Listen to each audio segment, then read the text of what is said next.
Fala galera, beleza? Caveira de volta na área, trazendo a análise das temporadas 2 e 3 de Tokyo Revengers, além dos acontecimentos após o término da terceira temporada. Antes de mais nada, se ainda não é inscrito, inscreva-se no canal, torne-se membro para dar aquele super apoio e também dê uma conferida no primeiro comentário fixado. Lá estarão os grupos do Telegram e do Discord. Além disso, também tem o canal do WhatsApp para saber as novidades dessa bagaceira. Não esquece de deixar o seu like e comentar, além de compartilhar esse vídeo com seus amigos que também curtem os Revengedores de Tóquio.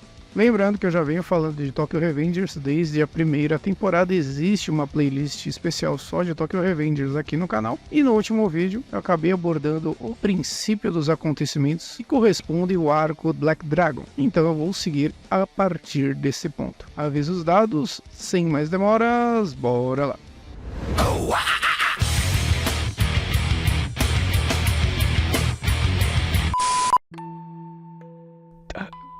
Takamishirika, a minha vida foi só sofrimento. Eu entrei na Rinode achando que ia ficar rico. Ih, rapaz.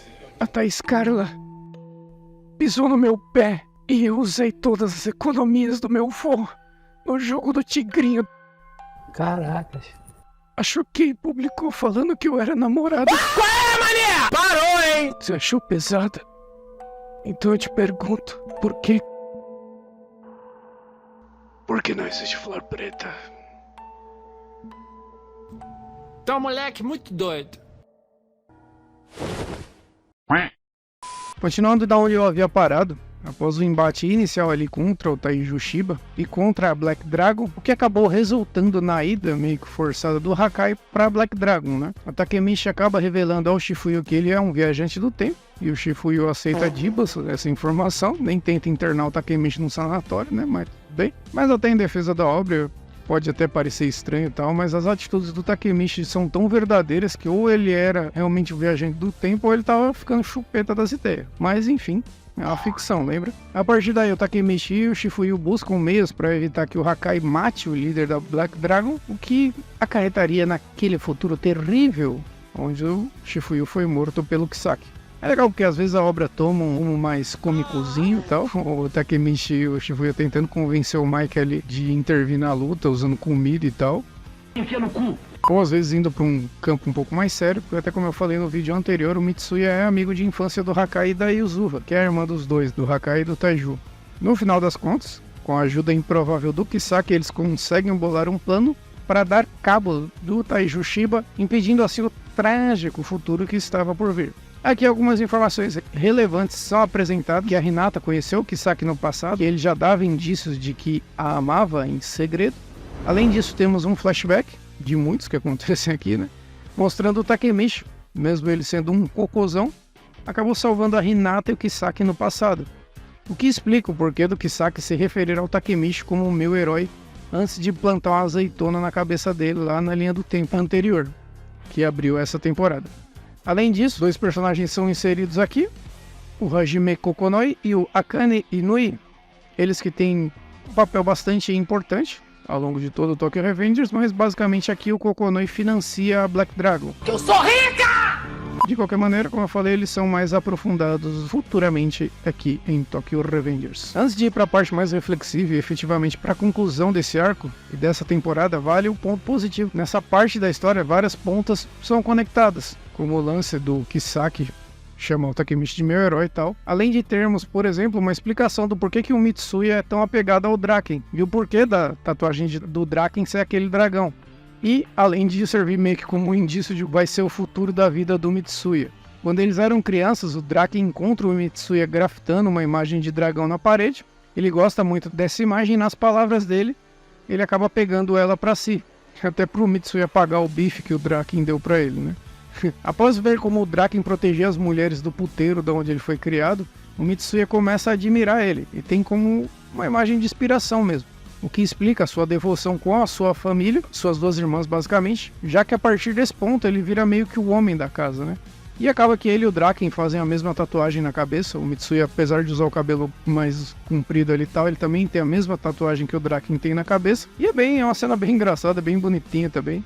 Mostra ali bastante o vínculo que os dois têm. Eu já falei aqui no canal em outras obras, mas também em Tokyo Revengers, de como os líderes são símbolos importantes na sociedade, né? O Draken, naquela cena do hospital, que ele obriga o Mike a se curvar, né? Na frente dos pais, que a filha acabou sendo violentada e o cara é 4. Basicamente, o Draken se mostra em toda a trajetória dele um cara muito honrado e justo. A maneira dele, mas ainda assim alguém de grande valor. Porque o Draken é um cara bruto, rude, ignorante e bem burro às vezes. Já sei, não é que eu não gosto de ser elogiado em público. Ele tem até um perfil facilmente cancelável pela galerinha do bem do mundo real daqui, né? Mas as atitudes e principalmente a postura dele de assumir a bronca pra si o tornam de fato um personagem muito, muito legal. E um cara de grande valor. Obrigado! Todo esse arco gira em torno do drama envolvendo a família Shiba, os irmãos Hakai, Taiju e Yuzuha.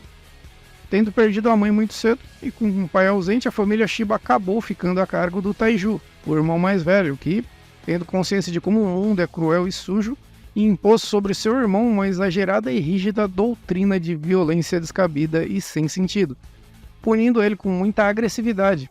Os irmãos, quando descumpriam tarefas, ou mesmo quando o cara só estava de mau humor, levava a peia. É revelado perto do fim desse arco que a Yuzuha, a irmã do meio, levava surras que seriam destinadas ao Hakai. E isso atormentava o Hakai, né?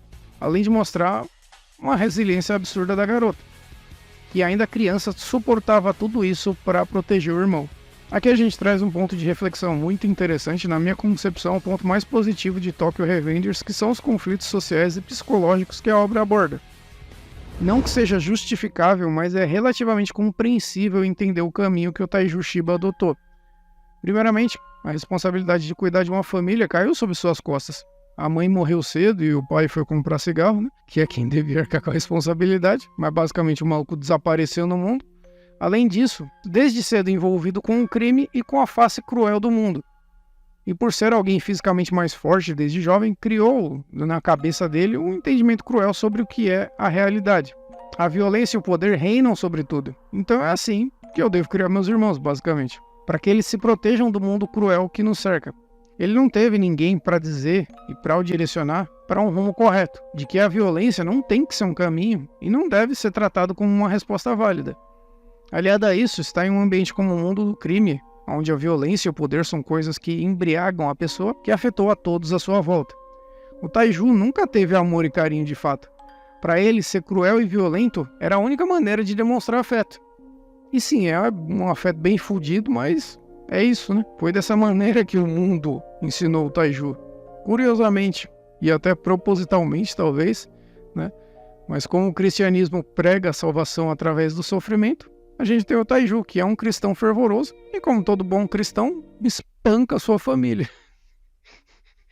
Zoeira da parte, como eu falei, pode ser um caminho que o autor quis dar, mostrando com esse personagem e tal. Mas, cara, querendo ou não, apesar de tudo, o Taiju é a vítima do ambiente cruel que o cerca. E nem todos possuem uma cabeça boa e uma hombridade e honradez, como é o caso do Draken, olha só, de bater de frente com o mundo. Como conclusão do arco, Kisaki arma para o Takemichi e os outros encontrarem o Taiju ali na igreja, isso na véspera do Natal, apenas para colocar seu plano em prática, fazendo com que o Taiju fosse morto e ele seguisse em sua escalada até o topo da Tomoe. Indo para o confronto final da temporada, temos todo mundo saindo no tapa dentro da igreja.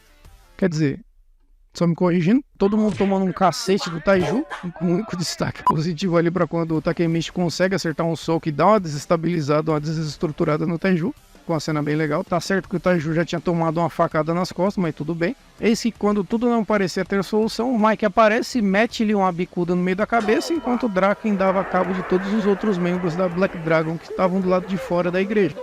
Boa tarde, morreram todos. Caracas. O Kisaki diz por diversas vezes que o Mike tá fraco e desestabilizado devido às perdas que ocorreram nos conflitos anteriores. E por isso que ele estava querendo usar ele apenas como um símbolo, devido ao seu carisma e liderança. Vale um rápido parênteses que o carisma e a liderança do Mike tem uma explicação meio que mística, que vai ser revelada no final do mangá, ou do anime, enfim. Magic. De qualquer maneira, existe um recurso visual que vai aumentando conforme a queda, entre aspas, do Mike, seus olhos vão ficando mais cinzas e sem brilho. É aquele lance de serem a janela da alma, estarem ficando com alma sombria e bibibibobobó. O conflito se encerra e o diálogo final da Yuzuha com o Taiju é muito bom. já que ela disse que a família é um negócio muito louco, e ela chegou a odiar ele a ponto de querer matá-lo devido a tudo que ele fez, mas mesmo assim ainda o amava muito, ainda reforçando o quanto a morte da mãe deles afetou a percepção do Taiju sobre tudo, já que ele se culpava pela morte da mãe, pelo pai ter sumido e tal. De qualquer maneira, Tokyo Revengers é muito mais sobre relacionamentos humanos do que sobre lutinhos ai. Essa questão abordada aqui, como eu falei, é algo complexo. Achei muito bom e muito crível a realidade de todo mundo. Muito por isso que Tokyo Revengers é uma obra que, apesar de inúmeros defeitos, tanto no mangá quanto no anime, ainda assim é muito querida, porque gera a identificação dos conflitos que estão apresentados na trama e tal. Aqui temos uma das sequências mais prazerosas até então de Tokyo Revengers, já que o Kisaki, após tudo, é revelado seu estratagema e acaba sendo expulso da Toman. Ele não faria isso comigo. Vai pra lá, Kururu. Bicho feio, medonho. O Takemichi, após tudo isso, volta ao futuro pra ver que nada deu certo de novo. Ai, que desgraça. É problema o tempo todo. O Mike tá pior ainda da cabeça e passou a bala em todos os antigos membros da Toman. Em algumas sequências bem emocionantes mesmo, principalmente a do Shifuyu ali e a do Hakai também. E é então que temos o diálogo do Mike com o Takemichi. Aqui, mas ao longo da história, é revelado que o Mike gosta muito do Takemichi porque ele se parece com o Shinichiro, o irmão do Mike, que foi morto pelo Kazutora anos atrás, sendo aquela pessoa fraca mais disposta a tudo para fazer o que é certo. Um fator determinante para a loucura do Mike ali é que o Takemichi acabou saindo da Toman e o Mike já havia chegado num patamar tão grande de liderança e poder que nem mesmo o Draken conseguia parar, e a partir daí é revelado que o Mike buscava alguém para pará-lo e pede para que o Takemichi o mate, não entendendo que mesmo tendo sua vida em risco, o Takemichi ainda dizia que ia salvar o Mike de qualquer jeito. A cena é bastante emocionante e bem dramática, ficou bem legal mesmo. Eis que o Naoto intervém e a gente tem aquele momento icônico onde o Mike diz que a vida dele não passou de sofrimento. É uma sequência muito triste porque a gente vê o grande símbolo aqui de Tokyo Revengers pela segunda vez desmoronando e mostrando a sua fragilidade.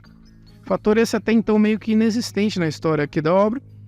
E cara, tecnicamente ficou uma cena muito boa, a trilha sonora ficou bastante densa, a animação não decepciona, ao contrário, e se a gente levar em conta que é o Liden Film, um estúdio bem ruinzinho, existem momentos até de certo preciosismo e bem detalhados, como por exemplo quando a lágrima do Mike se mistura com o sangue do ferimento dele ali.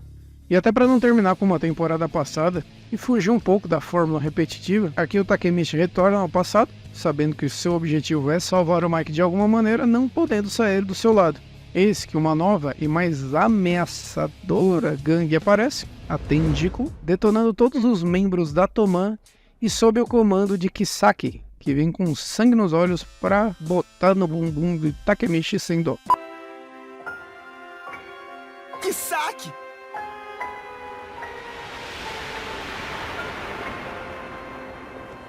Eu quero foder o seu cu. O quê? O cu foi feito para cagar. E dizer que o cu foi feito pra cagar e também pra dar pros amigos. Eita porra do caralho! Agora fodeu, filha da puta!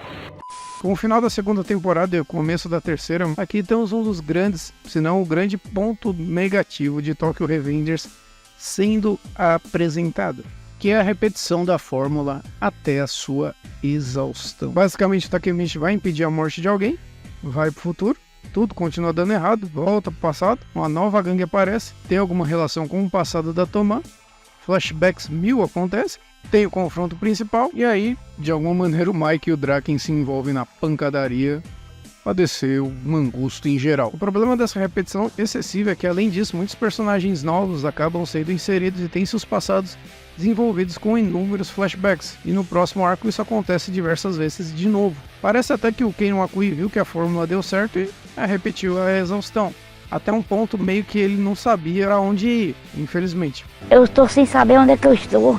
E tudo vai acontecendo de uma forma muito mais corrida e abrupta, e principalmente conforme vai chegando ao final da obra. Querendo ou não, dá muitos indícios de que o autor já queria finalizar ela o quanto antes, porque é tudo muito corrido. Temos então a inserção de Izana Kurokawa, o meio-irmão entre aspas do Mike, da Ema e do Shinichiro, além do que temos mais fatores do passado do Shinichiro sendo revelados e que ele foi o fundador da Black Dragon. O Izana busca destruir o Mike psicologicamente, tirando tudo dele e tudo que ele amava, deixando o Mike, como ele mesmo disse, vazio, Deixar o oco nesse rabo. ali para usar ele apenas como um símbolo de liderança devido ao seu imenso carisma e, como eu falei, isso ganha um fator mítico até a parte final ali de Tokyo Revengers. Existe todo um drama e um desenvolvimento dele com a Emma, já que, como eu mencionei, eles são meio irmãos, sendo que ela ainda tenta alguma aproximação pacífica com a Izana, porém, é em vão. Até a metade da temporada, Tenjiku basicamente vai passando o angusto na Toman, sendo que a gente tem a inserção de mais um personagem, o Kakusho, amigo de infância do Takemichi, que possui uma forte conexão com o Izana. De fato, o passado do Kakusho com o Izana em si enriquece e aumenta a sua relevância na conclusão desse arco. A temporada foca bastante na S62 Generation, ou basicamente a geração da brutalidade, que são aqui os principais membros da Tenjiku. Eles que cumpriram pena no reformatório com o Izana e que foi lá que eles formaram esse grupo. Vale um destaque que não é claro exatamente o que o Izana fez para parar nesse reformatório. Dá indícios que foi o caso ali em que ele obrigou um maluco de uma gangue a se matar e tal, mas o período que ele ficou lá foi exatamente o que a Toman destruiu a Black Dragon e que posteriormente o Taiju Shiba acabou tomando a liderança para si. Curiosamente, o desenvolvimento dos membros da S62 foi algo que eu gostei, que mesmo sendo bastante superficial, mostrando ali um pouco do porquê que eles foram presos e suas vidas brevemente antes de entrar na Tenjiku, mas ficou legal, porque deu uma importância e uma relevância para a participação deles no confronto final. Tentando entender melhor a situação e agora com a pulga atrás da orelha, achando que o Kisaki também voltava no tempo, o Takemichi é aconselhado pelo Shifuyu a ir ao futuro e lá ter uma noção maior do estado atual que estão as coisas. Na conversa com o Naoto, o nome da Black Dragon vem à tona, e aí o Takemichi tenta buscar o Kokonoi e o Inui, ex-membros da Black Dragon que nessa linha do tempo não estavam mortos. Nikki o Takemichi acaba indo para a tal da igreja lá, onde se concluíram os confrontos contra a Black Dragon e contra o Taiju, e ele encontra quem? O Tiririca! O Taiju, mais velho e aparentemente menos chupeta das ideias. Basicamente ele dá ao Takemichi todo o panorama da formação da Black Dragon e quem é o atual líder da Tenjiku. O restaurante onde eles estão é atacado pelo Kokonoi e o Inupi, agora sob a asa da nova Toman. O Taiju acaba protegendo eles inicialmente ali, mas o Takemichi e o Naoto são tocaiados em um beco. O Kisaki tenta matar o Takemichi, mas o Naoto acaba salvando ele.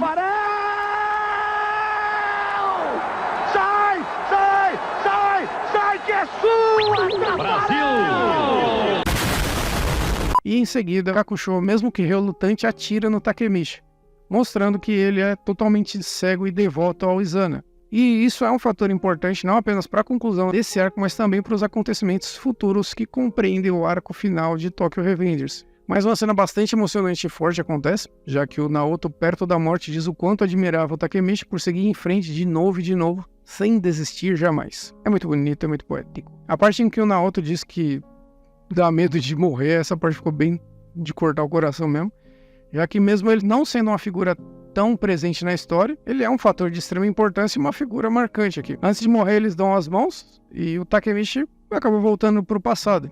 Apesar de ser bem corridinha, tecnicamente ficou muito boa essa cena.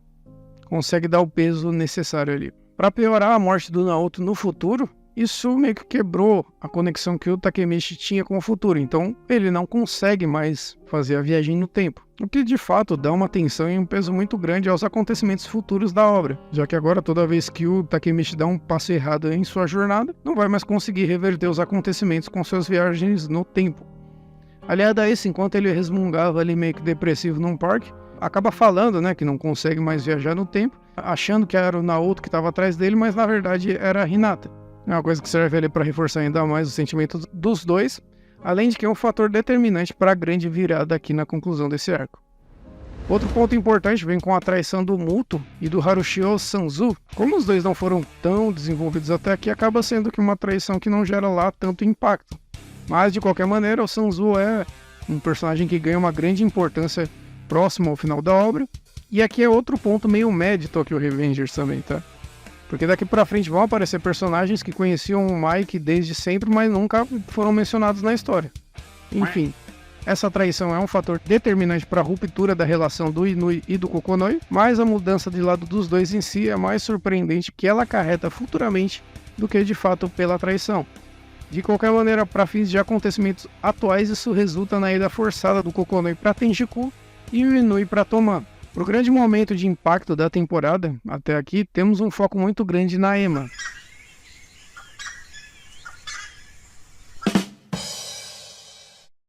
Temos um foco muito grande na Emma, o passado dela e como ela se tornou meio irmã do Mike e do Shinichiro. Inclusive, como a Emma tem um nome estrangeiro, o Mike e o Baji e as crianças que estudavam com ela ficavam zoando, tal, porque ela tinha nome de Gaijin. Mas para ela não ficar triste, a partir desse dia ele se dá o nome de Mike, para que ela não se sinta mais sozinha, sendo a única com um nome estranho. É uma cena bem singela, bem fofinha e bobinha, mas ficou daorinha e tal. Vale um rápido destaque que existirá um aprofundamento maior na família do Mike, perto ali do final da história também. Mas essas são questões que ficam para depois. Sendo assim, a Tenjiku pouco a pouco vai minando as forças da Toman, e como ato final para desmantelar a Toman, o Izana planeja um ataque a um membro querido da família do Mike, para assim destruí-lo psicologicamente. Quando os irmãos vão prestar homenagem no túmulo do Shinichiro, o Izana desde o começo planejava isso, ele destruir os apoios emocionais do Mike. Para isso, eles acabam assassinando a Emma, que era o maior suporte psicológico que havia sobrado para o Mike, fazendo assim ele se desarmar completamente, mostrando seu lado mais frágil e vulnerável. Mais uma cena bastante triste, impactante e dramática, já que após ser atingido, o Mike acaba carregando ela para o hospital e em suas últimas palavras ela pede para que ele fale para o Draken que ela o ama, e pedindo para que o Takemichi cuide do Mike, morrendo logo em seguida. A parte do Mike ele tentando conversar com ela, dizendo que o Draken também a amava, dizendo que o sentimento dele era recíproco e tal, e relembrando o passado dos dois, também ficou uma cena muito de cortar o coração.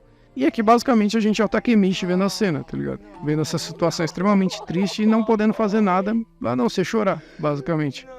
Aliado a isso, o encerramento nesse episódio muda, focando bastante na Emma e em fotos dela, no passado dela com o Mike e tal, ao invés de trazer o encerramento tradicional que vinha sendo apresentado até então. Por mais que o Liden Films não entregue nada primoroso tecnicamente, essa parte ficou de tirar o chapéu mesmo.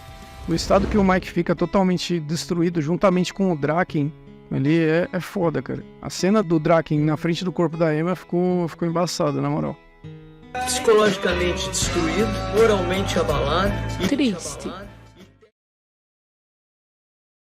Tudo leva o Takemichi a tomar a frente da situação e mesmo com uma toma esfacelada, indo pro combate contra Tenjiku no 7º Pier de Yokohama, basicamente fazendo o que é certo e o que é preciso ser feito. Lembrando que foi isso que cativou o Mike e o Draken quando conheceram o Takemichi. Chegamos então ao confronto final aqui desse arco, de Tokyo Revengers.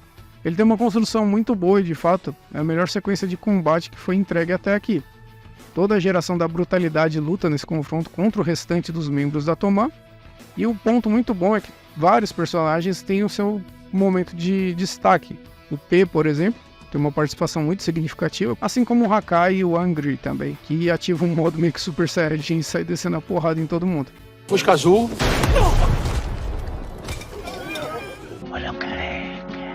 O Kokonan e o Inui tem um draminha ali entre os dois tal, enquanto eles estão lutando. É mostrado um flashback que o Koko ele tem uma fixação em ganhar dinheiro e tudo isso porque ele queria salvar a irmã do Inui.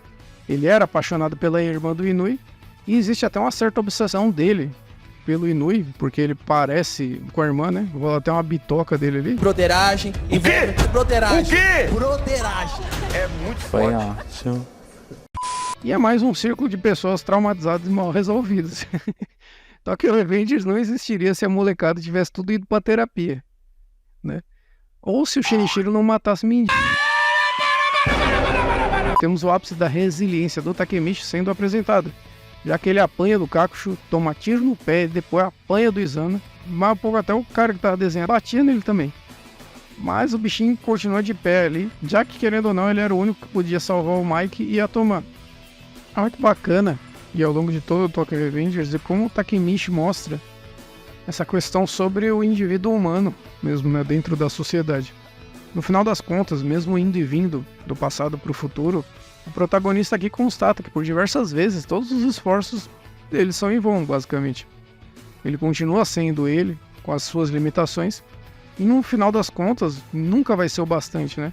E a grande lição aqui de Tokyo Revengers, querendo ou não, é que por mais que nos esforcemos muito, nunca vamos conseguir fazer mais do que está além do nosso alcance. Mas existe uma coisa que todo ser humano pode fazer e basicamente é o que o Takemichi faz, que é resistir. Ele resiste a tudo e a toda a dor e a todo sofrimento, aceita que não pode mudar, mas de qualquer maneira não vai ficar inerte e não se deixa bater. Ele fica de pé e vai seguir resistindo, como ele mesmo disse pro Kakusho, ele não ia perder, porque o Kakusho não estava disposto a dar a sua vida para vencer, e o Takemichi sim. Todos os que estavam ali, além da Hina, o Mike, o Draken, valiam a pena o sacrifício dele. E cara, isso foi muito foda na real. Fora que a essa altura o Takemichi está totalmente ciente de tudo que a Hina, o Mike, o Draken e todos os outros vão sofrer se ele perder essa luta. E ele não quer que essas pessoas que significam tanto para ele sofram isso. Tanto que na cena em que ele confronta o Kisaki, que tá apontando uma arma para a cabeça dele, e o Kisaki, mesmo armado, não consegue reagir a tamanho ímpeto do nosso herói bebê chorão, em comparação à motivação até então fútil do Kisaki. Toda essa sequência é coroada com aquela icônica cena do Takemichi levantando o punho aos céus ao perceber a chegada do Mike. E cara, eu confesso que essa cena da chegada do Mike, fiquei com os olhos cheios de lágrimas, mas na moral, depois de ver tudo que ele passou, ver ele ali é bastante emocionante mesmo. A verdade é que a Hinata, vendo a situação calamitante que estava por vir, conta pro Mike e pro Draken que o Takemichi era um viajante do tempo. Até pela maneira desesperada que o Takemichi agia, isso fez bastante sentido para eles. E o que o motivou, mesmo estando ali destruídos psicologicamente pela terrível perda que os assolava, a partir pra porrada. Também existe um fator extra que fez com que o Mike aceitasse de boa o fato do Takemichi viajar no tempo, mas isso é revelado mais pro final. Aqui eu vou abrir um parênteses sobre como eu acho a estrutura de Tokyo Revengers bem maneira. Por mais que o Takemichi seja o protagonista, no universo da obra ele nem é de longe o melhor e o mais forte, mas mesmo assim possui pontos que complementam as deficiências dos outros personagens. Me lembra muito a estrutura de personagens aplicada em Slandunk. O Sakuragi, por exemplo, ele não é o melhor, mas é fundamental para o sucesso da equipe, assim como é o Takemichi para os outros membros aqui da Toman. Mesmo o Mike sendo o poderosíssimo, o invencível Mike, né, até como ele é chamado, precisa muito do Takemichi para seguir em frente.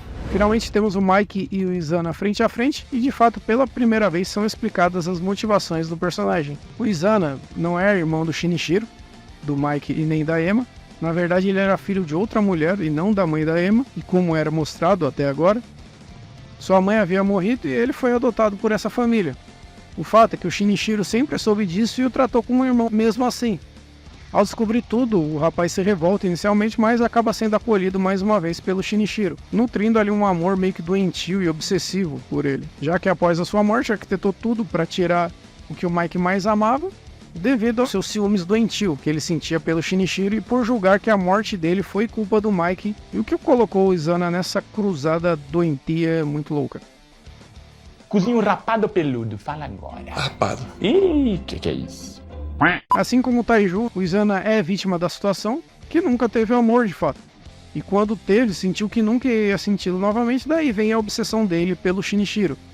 E como ele mesmo diz, esse vazio que ele sente quando descobriu que o Shinichiro morreu, no caso do Izana, como ele se sentiu amado apenas pelo Shinichiro, qualquer coisa que fizesse menção de tirar esse amor, seja membros da família ou mesmo fatores externos que vieram a matá-lo no caso, deviam ser totalmente destruídos. Como eu falei, é uma obsessão, um ciúmes doentio ali, e um sentimento de posse que veio através do abandono e da falta de afeto e cuidado. Por isso que eu digo, façam terapia. Ou não, né? Porque senão aí não vai ter Tokyo Revenge. Continuem perturbados, para que tenha mais animes de gente louca se estapeando. Sobre a luta dos dois, não é das melhores, e segue aquela linha lá das lutas do Mike, basicamente. Por mais que o Izana faça frente ao líder da Toman, não tem jeito, e ele acaba perdendo. O Mike perdoa o Izana, assim como ele fez com o Kazutora, fator esse que vai ser bastante relevante para o arco final, e principalmente para o Mike. O Kisaki dessa vez pega a arma e passa o pipoco em geral, ferindo mortalmente o Izana e o Kakusho, metendo o famoso Pelé em seguida, com a ajuda ali do Hanma. O Izana morre no processo e existe uma construção que leva a entender que o Kakusho morreria também, mas já adianto que não, o Kakusho ficou vivo, livre e leve e solto.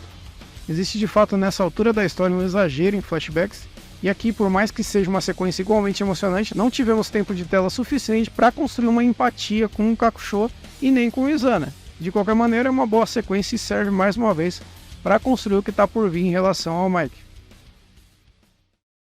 Curiosamente, mesmo se tratando de uma obra que aborda motociclistas, motoqueiros, ou aquela galera que adora fazer um randandan, essa é uma das poucas, se não for a única sequência de perseguição de motos que a gente tem em Tokyo Revengers. O Draken pega sua motoca e chama o Takemichi, que era o mais fudido ali, mas enfim, até para efeito dramático tinha que ser ele mesmo, né? e sai na captura do Rama e do Kisaki. Após uma colisão, o Draken fica para deitar o braço no Rama e o Takemichi, meio que manquitolando e todo fudido, vai atrás do Kisaki. Aqui é o que eu falo de quanto a construção narrativa em uma história é algo importante. A luta final do Takemichi contra o Kisaki acaba sendo disparada a melhor luta de Tokyo Revengers até aqui. Porque ela sai daquela variação manjada de um dá um soco, outro dá um soco. Parece lutinha de World of Warcraft ou LoL, né? Sei lá. Tanto que rola até uma tijolada na cabeça do Takemichi ali. Ficou muito louco essa parte. O drama e a tensão dessa luta acontece muito por tudo que aconteceu antes. E o que trouxe a história até aqui, basicamente. Para começo de conversa, a luta ocorre no mesmo lugar onde a Hinata viria a morrer no futuro. Então tem todo esse simbolismo do que está em jogo, né? Para que aquele lugar não seja mais lembrado como o lugar onde a Hinata morreria, mas sim o lugar onde o Takemichi venceu. Aliado a isso, temos o principal antagonista até aqui, que vimos fazer um inferno na vida do Takemichi, em todas as linhas do tempo possíveis e imagináveis, finalmente frente a frente com o nosso herói bebê chorão. Ficou muito foda, cara. Muito foda e muito emocionante. E, cara, sinceramente, há tempos eu não me via torcendo por uma cena de ficção. É da hora demais. Como já havia sido mostrado anteriormente, o Kisaki conhece a Hinata há muito tempo, e aquela cena em que temos o Takemichi salvando ela, foi o que fez a garota se apaixonar pelo Takemichi. E, querendo ou não, foi o que desvirtuou a cabeça do Kisaki, que visava ser um grande delinquente, para meio que copiar o Takemichi, né? E fazer assim a Hinata se apaixonar por ele. Mas, anos mais tarde, ela acaba recusando o pedido do rapaz, mesmo ele atingindo um patamar gigante de poder, fama e glória, e o que resulta em tudo que a gente sabe, ele matar a Hinata, matar todo mundo ali, sair matando geral. Kisaki é um perigo. Aliado a isso, a desconfiança de que ele seria um viajante no tempo é desmentida nos momentos finais, e que de fato ele fez tudo isso porque ele admirava e, querendo ou não, sentia inveja do Takemichi. Recalque de puta, Deus não escuta, Kisaki. Já que o Takemichi, mesmo sendo um fracassado, tinha uma visão positiva do mundo e cativava as pessoas com seu jeito sempre disposto a fazer o certo, mesmo que ele não tivesse nem meios para isso. E o Kisaki, assim como boa parte dos personagens aqui de Tokyo Revengers, tem uma obsessão doentia sobre alguém. É tipo aquele lance, tá ligado? A pessoa ela tem inveja das coisas que ela nunca vai conseguir ter. E não necessariamente são bens materiais, poder, dinheiro, o cara é quatro. Até porque o Kisaki, ele sempre foi muito inteligente. Mas mesmo assim, um cara tão ordinário como o Takemichi conseguia ser feliz. E ainda mais, conseguiu uma garota igual a Hinata, né? Que é o que o Kisaki ele meio que desejava. Então essa inveja / admiração é porque ele nunca teria as coisas que o Takemichi tinha, mesmo ele sendo um cara extremamente inteligente. É aquela coisa, né? Como é que aquele cara tão bosta consegue ser feliz se eu sou muito mais inteligente e superior a ele em tudo, né? Eu achei da hora essa parte, tá ligado? Por mais que seja um negócio meio batidinho e tal, é bacana. Mas, cara, o Takemichi, mesmo depois de tudo que passou, se mostra um cara do bem, um cara da paz, um cara nota 10. Porque mesmo assim, ele sentiu empatia pelo Kisaki, se perguntando se ele se sentia sozinho ou se tinha medo depois de tudo que aconteceu. Enfim, indo pra cena que conclui tudo aqui, o Kisaki foge do Takemichi, vendo que não ia vencer, se vira pra ele, o Takemichi ali questionando se ele conseguia voltar no tempo e tal. Coisas aqui se resolvem por um atropelamento.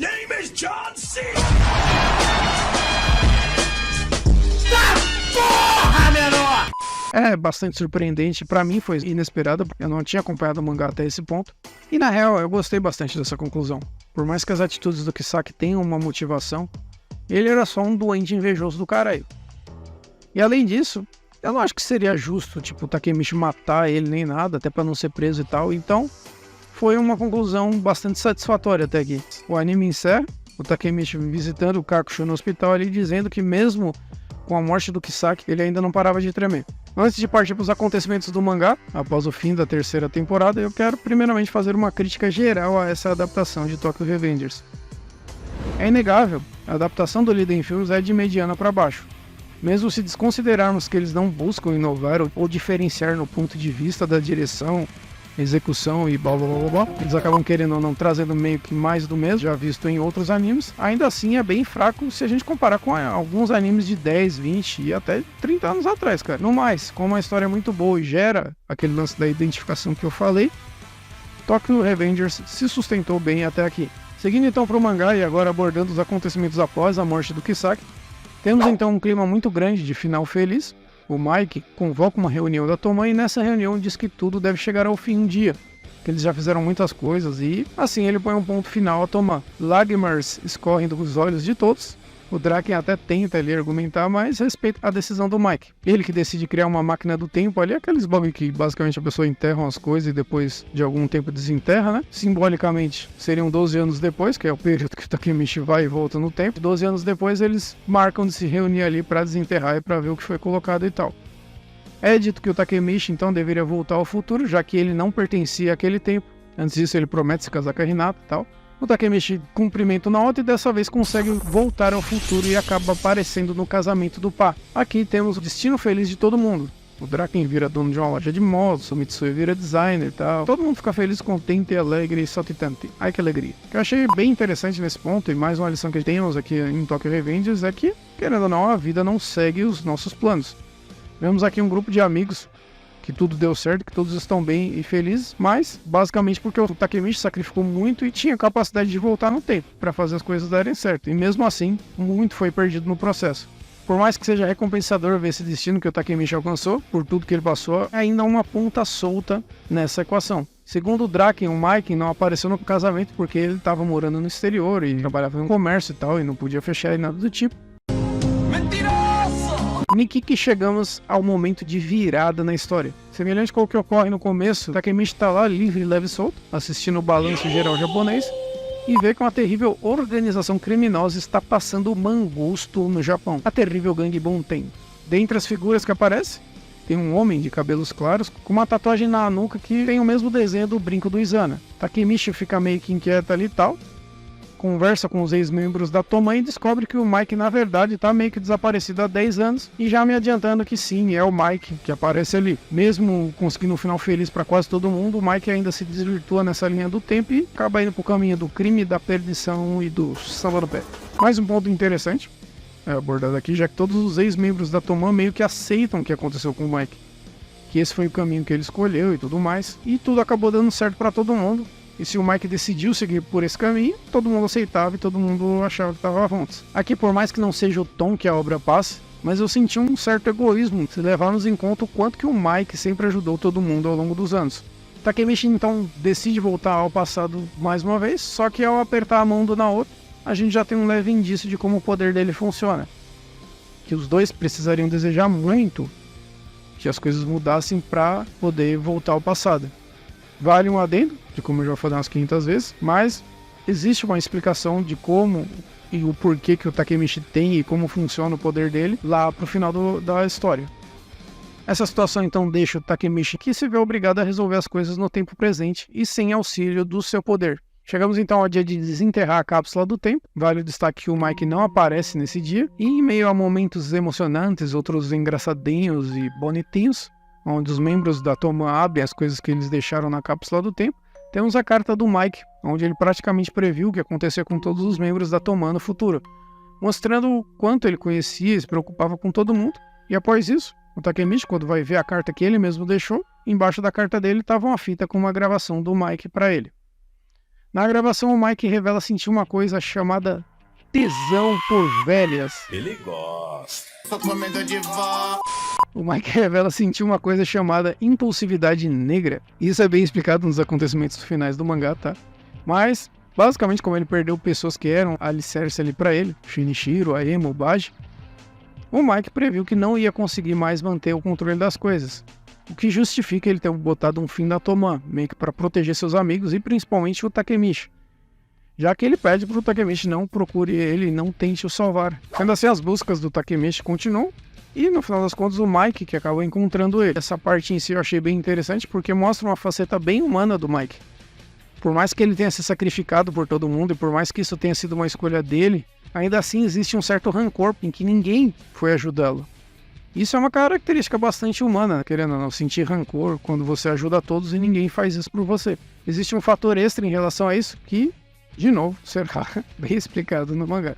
E quando o Takemichi está fazendo o discurso no jutsu ali e tal, de que agora era a vez do Mike ser salvo, eis que ele planta um monte de azeitona bem no meio da peita do nosso protagonista. O Mike sobe no alto do prédio e basicamente se joga para tentar a auto-morte ali. Mas o Takemichi, usando suas últimas forças, consegue segurá-lo e diz ao Mike para pedir para ser salvo. Que ele sempre protegeu a todos, mas nunca pediu ajuda, e agora ele iria salvá-lo. Foi uma parte bem bacana, bem simbólica e muito bonitinho mesmo. Porque o Mike, querendo ou não, cara, uma pessoa, né? Enfim, um personagem que sempre ajudou todo mundo, sempre carregou o fardo de todo mundo nas costas e sempre tomou pra si o problema dos outros. No final das contas, ele foi o único que mais sofreu ao longo da história. Ninguém nunca ajudou ele de fato e ele nunca pediu ajuda. Sendo que apesar de ser o invencível Mike, né, como todo mundo chamava, ele tem fraquezas e pontos negativos. E, assim como todas as pessoas, precisa dos outros. Pessoas que sempre ajudam os outros, como é o caso aqui do Mike, tendem a ser meio que deixadas de lado e quase sempre ficam e se sentem sozinhas quando precisam de ajuda, porque acham que eles têm o papel só de ajudar. E nunca podem ou devem demonstrar fraqueza. E pedir ajuda basicamente seria um grande sinal de fraqueza. Tanto que o Mike diz que está cansado. Aliado a isso, sempre perdoou mesmo aqueles que fizeram tanto mal a ele. Foi assim com o caso Tora, foi assim com Ilizana, e o Mike sempre carregou o fardo de todo mundo e reprimiu sua necessidade de ser ajudado e de ser salvo. E isso até por ele ter uma noção muito maior do que de fato está acontecendo desde sempre. Tanto que quando o Takemichi, mesmo sendo baleado por ele, o perdoa, e cara, eu acho que na verdade o Takemichi nem levou em consideração não perdoar o Mike, querendo ou não, tendo a mesma atitude que o Mike teria, faz com que o Mike assim desmorone em lágrimas, percebendo que não estava sozinho no mundo. E é uma cena muito bonita, sinceramente. No final das contas, esse é o gatilho mostrando que o Mike queria ser salvo de fato, o que faz com que o Takemichi volte ao passado, podendo assim desta vez lutar para salvar a vida e o destino trágico que estava traçado para seu amigo Mike. Mas, antes de mais nada, e antes de finalizar, vale todo um destaque, que eu não vou abordar nesse vídeo, de que tudo acaba também tendo uma explicação mística por trás do que está acontecendo, por trás de toda a trama e todos os acontecimentos diabólicos de Tokyo Revengers. De qualquer maneira, futuramente eu dou mais detalhes disso também. Tendo todo esse cenário colocado em cena, o Takemichi volta para o passado, onde o fim da Toman foi muito prejudicial para o mundo, ou pelo menos para o Japão, né? Já que agora 3 gangues disputam o poder, o Takemichi decide não envolver ninguém dessa vez para não causar mal a mais nenhum de seus amigos, porém se vê no meio dessa disputa dessas 3 gangues e chegando ao capítulo 202, ele é atacado por elas, que tem como objetivo levar o Takemichi para si, mas é nesse ponto que eu encerro os acontecimentos do mangá no vídeo de hoje. Tokyo Revengers, por mais que siga uma fórmula repetitiva e acaba querendo ou não inserindo muitos novos personagens, que às vezes nem fazem tanta diferença assim, ainda traz temas e questões muito boas, e como eu falei, que geram identificação com problemas reais. E o final do mangá, querendo ou não, vai muito de gosto, mas eu acho que houve um exagero pela fanbase de Tokyo Revengers em rechaçar o final. Enfim, vou falar disso em um próximo vídeo, mas são esses fatores que não por acaso tornam essa uma obra tão querida por muitas pessoas nesse mundo de meu Deus. E para finalizar, ao invés de pedir para vocês colocarem a hashtag alguma coisa, eu vou pedir para que você deixe nos comentários se você gostaria que eu continuasse falando dos capítulos seguintes do mangá, ou se prefere esperar o anime retornar. Deixe aí nos comentários. Não esqueça de curtir, compartilhar esse vídeo em todo lugar possível e imaginável. Quer dar um super apoio? Torne-se membro ou clique no Valeu Demais. E também não se esqueça de entrar nos grupos do Discord e do Telegram do canal, além de acompanhar o canal do Zap. Muitas fake news e vídeos novos do Caveira estarão lá. Um grande abraço e um grande beijo a todos. Falou, tchau, tchau. Uhul!